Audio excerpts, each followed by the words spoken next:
अपने देश में मेहररुए कहाँ तक दिमाग लगाए लिए थी। अच्छे काम मनाए शंका करे ओका आप अनुमानों ना लगा सकते। एक औरत अपने पति के दोस्त से पेंटिंग बनवाई सापन, वो पेंटर रहा तो बना के तैयार किस कहिस देखा भाभी जी कैसी है पेंटिंग, कहीं बहुत सुंदर है, एमा एक नौलखा हारो बनाए दा। कहें अच्छा, कहें काहे का, कहें तू बनाए दे, कहें अब तो बताए दा काहे के नौलखा हारवा बनाओ।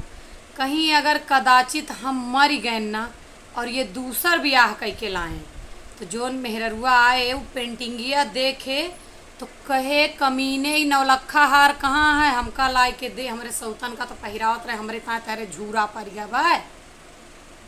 तब झगड़ा हुए तो हमरे आत्मा का सुकून मिले। यहाँ तक दिमाग है हमारे सबके, सही हुए तो समर्थन करें।